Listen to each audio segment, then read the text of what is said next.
It's late and I'm tired. And by that, I mean it's 9:30 on a weekday and I'm an old man. But I want to show this to my kids in class tomorrow. So if I want to do an unboxing video on it, which I kind of do, I need to do it now. Because tomorrow's Friday. So if I can't take it to school tomorrow, I have to wait till next week. And I don't want to do that. So, we're going to... Oops. So, we're going to fly through this unboxing and get her done quick. Not sure what to do about this box yet. We'll see. We'll see how much pep I've got left in my step once we're done with this bad boy. I realize I'm not cutting it where you guys can see. Too bad. I already did it. Too late to go back now.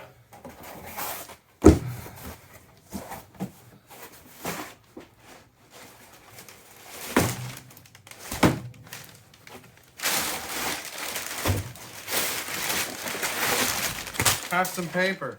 Alright, that box is done. Yeet! Here we go. Now, I've already done a video on the square guitar, which you can see behind me right there. This is the square ukulele. Now, oddly enough, there are two versions of this. And there are two versions of the guitar. I didn't realize that at first, so the guitar one, I paid the full price, $35 for, which is not bad. But when I was getting ready to do the same for the ukulele, most versions of which I see for $35, I saw that there was an option for paperback for $18. And I'm very confused because I paid the $35 for the guitar, and the booklet that came with it is definitively paperback. So I don't know what that's about. This version was $18. And as far as I can tell, it's identical to the other version. But let's open it up and see. Maybe something's missing. Square ukulele.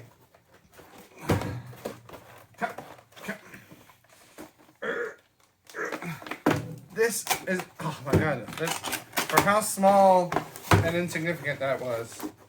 It certainly took a lot of effort. Alright, set that box over there. So, we've got a ukulele. This is the same material as the guitar. I was worried that maybe this was the paperback and this was going to be softer. It's the same material as the guitar. There it is. I'm too big. I'm in the way. We've got an actual fretted fretboard, otherwise known as a fretboard, whereas the guitar is just a fingerboard. The frets on there are just painted on. We've got 4 pegs. We've got 4 strings. We've got an actual factual bridge, not a bolt like the guitar one had. So this is designed to be somewhat more of a traditional instrument. It's just shaped like a cigar box. And we've got our booklet and CD. In my video for the guitar, I went through quite a bit of the booklet. I didn't read much, but I read a lot of the different chapter, like headings and things like that. I assume that this is going to be mostly similar, so I'm not going to plan on doing that. I will look it over later, though. I know I'm not on frame. I'm sorry. I'm too tired to care. I'll look it over later, and if there's anything significant, I'll tack it on at the end of this video. But let me get into these strings.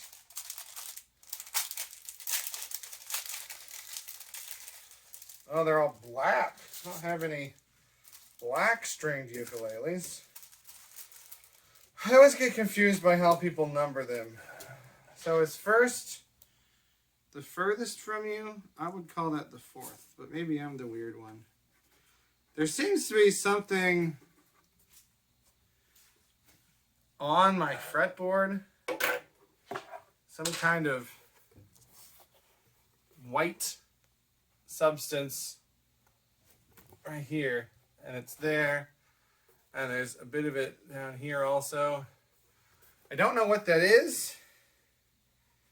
I don't know if it's going to be a problem. You know, I paid $18 for this whole thing, so I don't want to be too whiny, but it's a little weird. Okay, so I'm going to assume that it's counting up from the bottom. I think that's how most guitar strings are done. Now, normally on a ukulele, there's a weird way to tie the strings off. I believe this just wants you to tie a knot in it and go that way. Maybe I do need to look through here. It says tie a double knot at one end to create a big knot. So, no weird techniques needed here. We're just going to tie a double knot.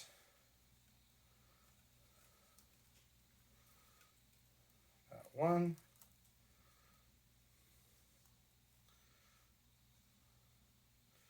And two. Okay, so got my big knot. Let me get that somewhere where it's going to show up. Now there's no rivets on this one like there were on the other one.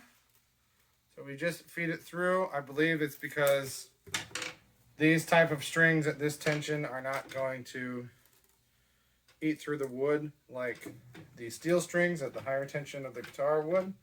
That's my guess. I don't know that for sure. You know what? I think we've got to do an unboxing within an unboxing, because there's something in here that's going to help me out. And if you watched my unboxing of the guitar, you might know what that is. I'm supposed to cut away from myself. I know what I'm doing. That's why I didn't cut the top, because I know what I'm doing so much. By the way, if you notice my finger, that's not from cutting myself.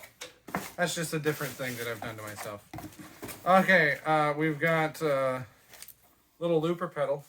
We'll set that aside. We've got a very cheap wireless system. I'll test that out sometime. Not right now. I'm trying to learn something about MIDI, because I know nothing about it now, but we're not worried about this now. We'll set that aside. This is what I want right now. And I dropped it.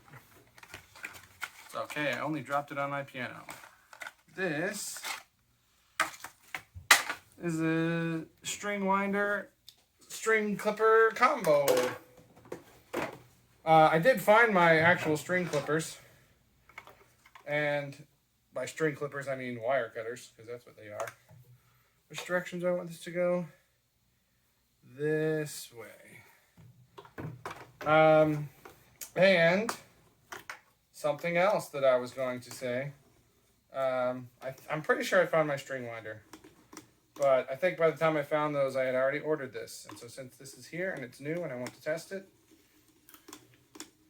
we're going to test it. Now I haven't put the bridge in, so I probably want to do that. So the bridge, it's just got very teeny tiny little nubs on the underside. And it's got a very clear outline. There's my ring light. Hello, ring light. Of where to put it. So I'm just going to line that up. I haven't read the instructions. I've just watched other people do this in videos. So I'm assuming this is what we're supposed to do. Line it up. Push it into the cardboard. Doesn't go very far, but I did hear the crunch. And with the tension of the strings, which it doesn't have now, that's why it came out. But with the tension of the strings, that should stay in place. So now all day tomorrow, I get to deal with this stretching out. All right, so let's skip 2 and 3. Go to the 4th string. By the way, in school today, I had to restring a ukulele for a lefty. Most lefties that I get, I encourage them to try and learn it right-handed. I realize not everybody will agree with that, but that's the approach that I usually tell them to start with. If that proves to be too difficult for them or otherwise causes issues, then I try the old flip method where they just flip it over and read everything backwards and upside down. And if they understand chord charts well enough, that works for the few, most of the few that can't do it right-handed.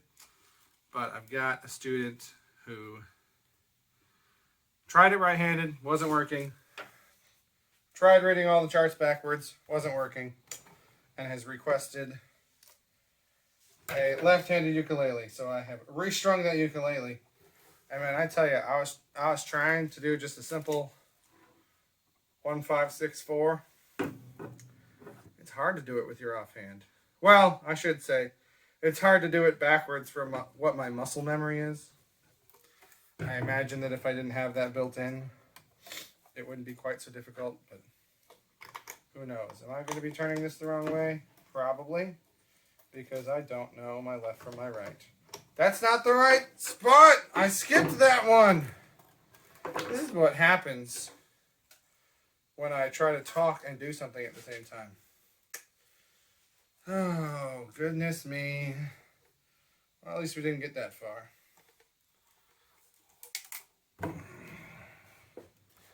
So this is going to go here. I want it to go up and around that away.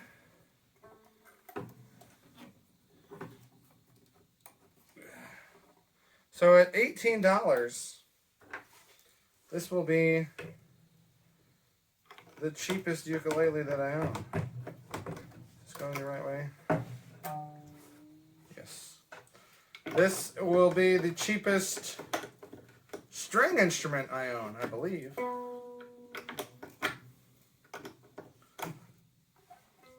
Not that that matters to anyone, but I always try to make conversation while I'm doing the boring parts, but then when I'm editing, I just take it all out anyway. So I don't know why I'm doing this, and you probably won't hear this unless I decide that it'll be funnier if I leave this part in and take out everything else. Oh, goodness me, goodness me. I hope I'm stringing these right. I hope I didn't get it backwards. Otherwise, I guess this would also be a left-handed ukulele. The challenge, though, trying to play left-handed was interesting to me. And so I kind of have it in my head that, like, maybe I should buy another cheap ukulele and strum it left-handed and just kind of work on that skill. I don't know if that would make an interesting video or not. I don't know if I can do anything creative with that. But maybe it'll just be a nice skill to have. I don't know. Come on. Get in there.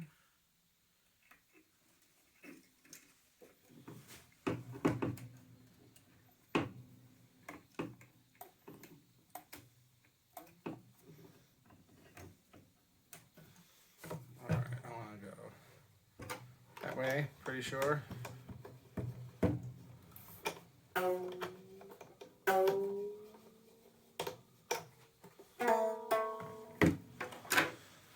All right, one left.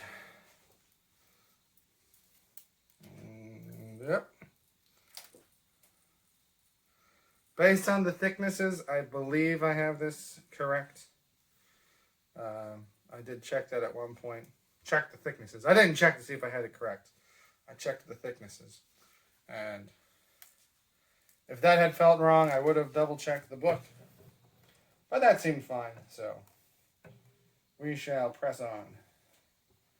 Okay, so this is the thickest string, and it's had a little bit of a struggle getting through there, but not too bad.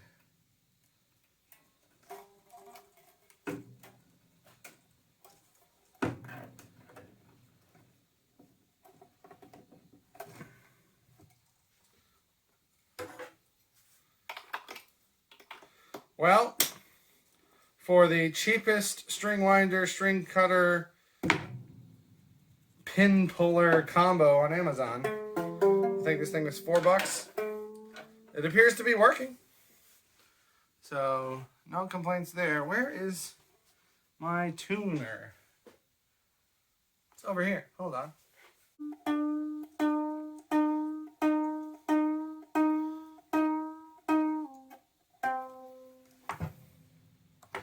Okay, so I got pretty close, and then the knot shrunk. It tightened up a lot, so I imagine it's probably going to happen with all of these.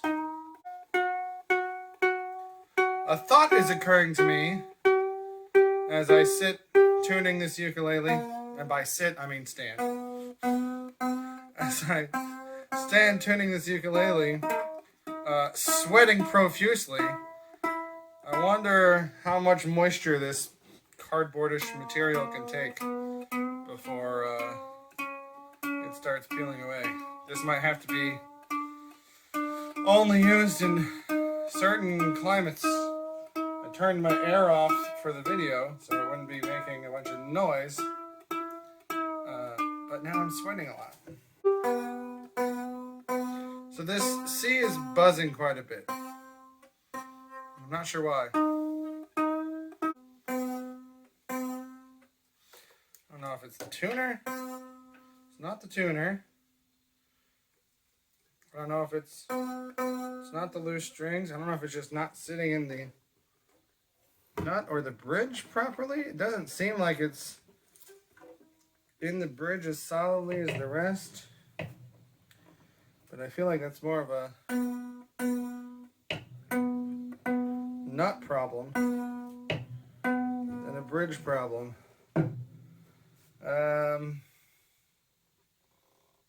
Is it because my string is going up the peg instead of down the peg? Do I need to completely redo this string?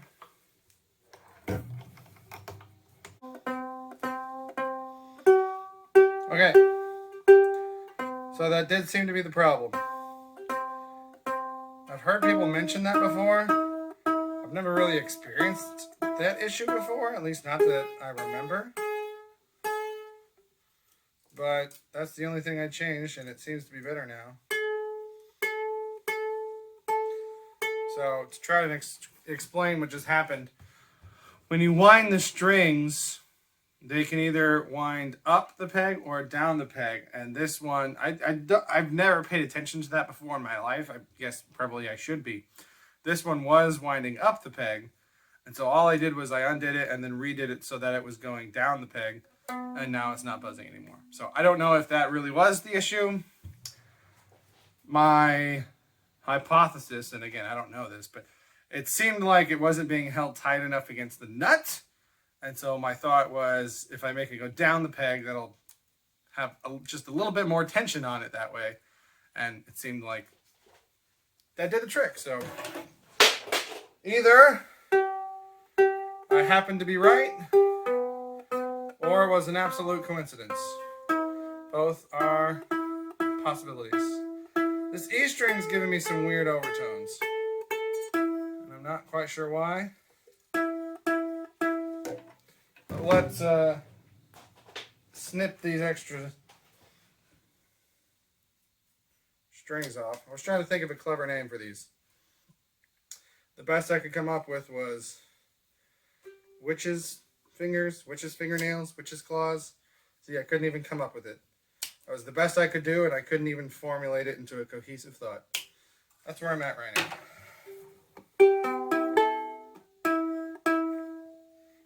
Yeah, weird overtones with that E string. We'll see though. So this is not going to stay in tune for like a month, but it does play.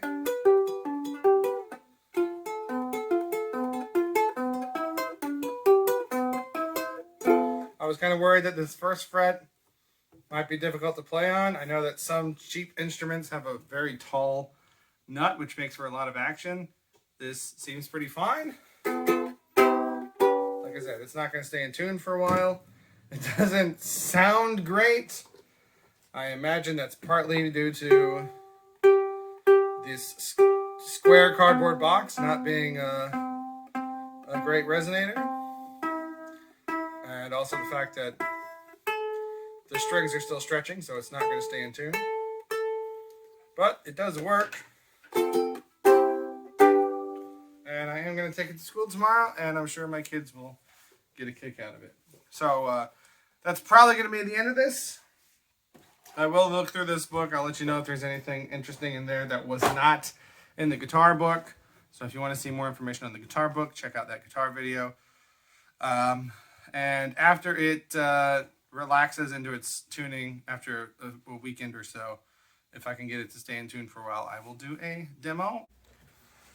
All right, we are back. It's been a couple months since I got this square uke and recorded most of that video that I'm now in the process of editing and realized I never finished.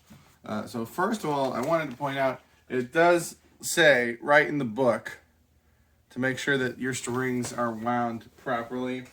It also says it in the guitar version of the book.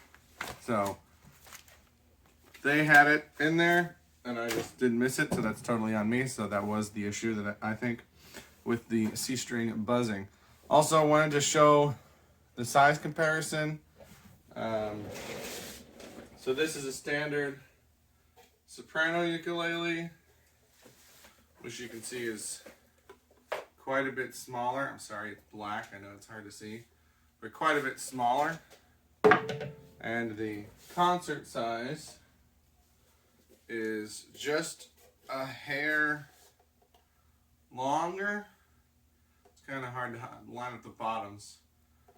So I would say it's closer to a concert size than a soprano size.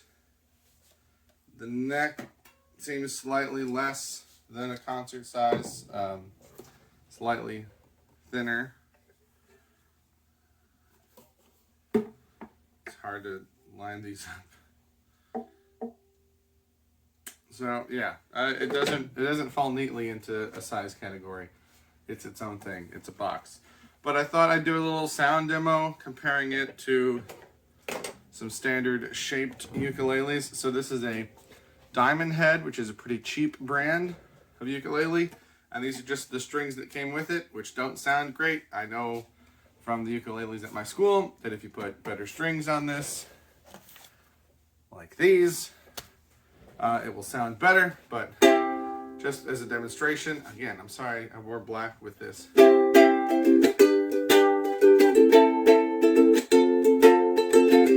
a nice little 1-5-6-4 there. So that's the standard soprano. Here is the strum box.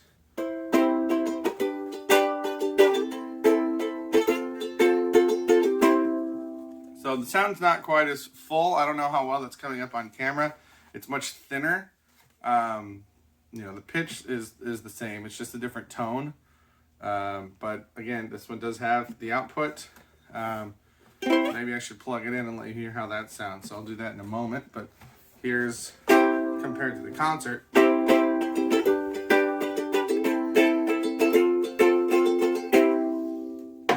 Compared to the concert ukulele.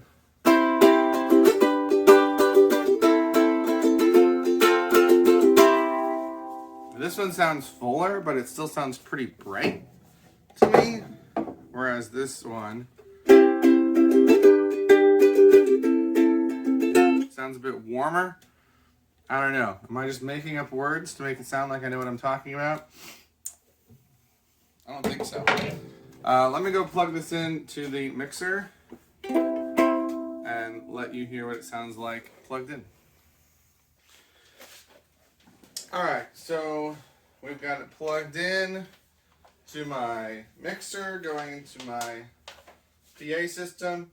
This has no equalizer settings. I plugged it into a channel that doesn't have any equalizer settings. So this is just straight in.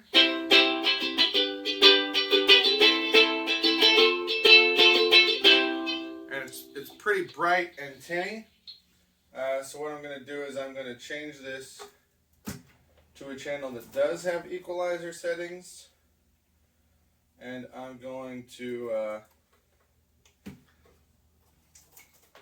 see if I can get it to sound a little bit more like what I would want a ukulele to sound through a mixer. So I'm going to take the highs and the mids down a bit. Keep the bass high, see what that gets us.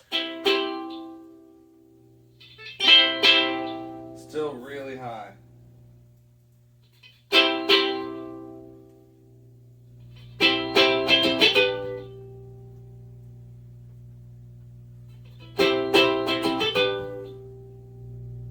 Now I'm getting a lot of hum.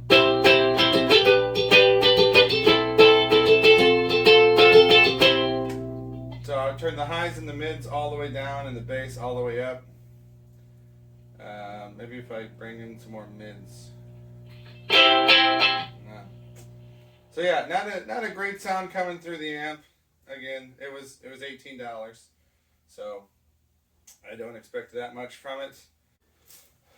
I wonder if I can change. Let's go straight middle on the mixer, but on the PA system, maybe I'll raise the bass and put down the treble and see if that does anything.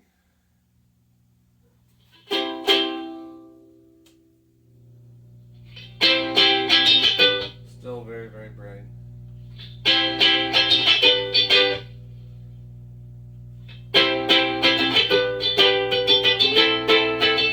There it's like just starting to lose some of that brightness, but there's so much hum.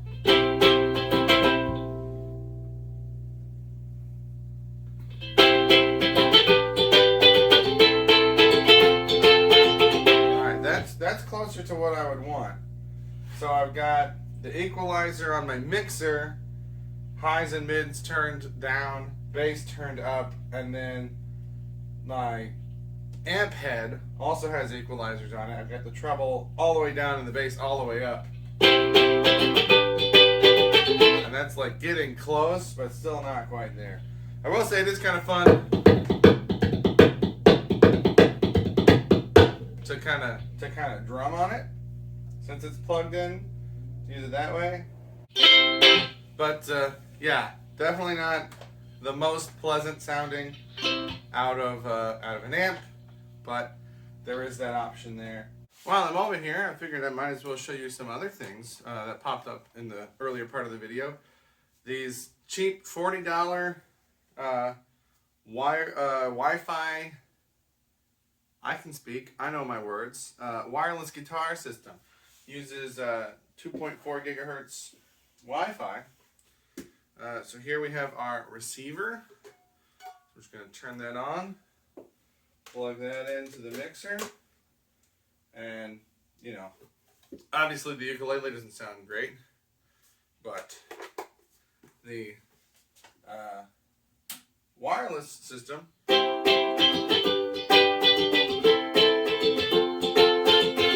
actually works pretty well. In fact, it worked so well that I bought another set using 5.8 gigahertz Wi-Fi. These were $60. So for $100, I got two different wireless systems that use two different wavelengths, so that if there's an issue with one, I've got a backup. So let me put these together with the other thing teased in that video, this $50 looper from Amazon.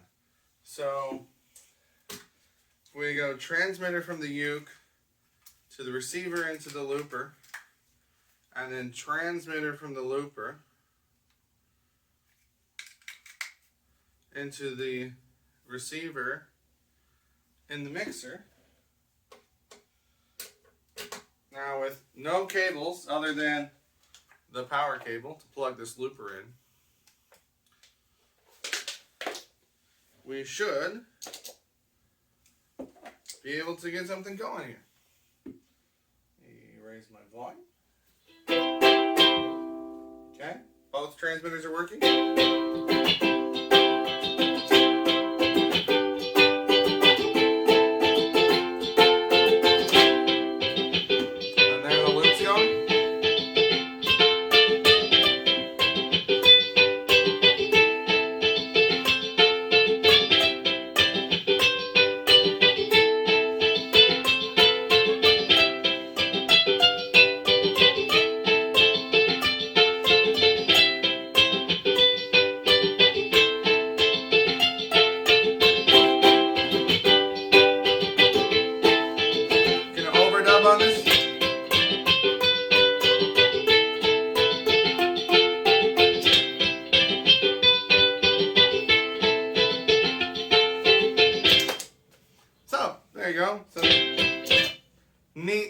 extras thrown into this video.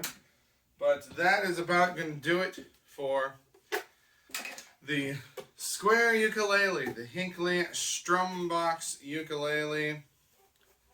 Definitely a weird one, but also pretty fun. Thank you for watching that video. Please click something. I don't care if it's subscribe, comment, like, or even dislike. Just please click something. Thank you.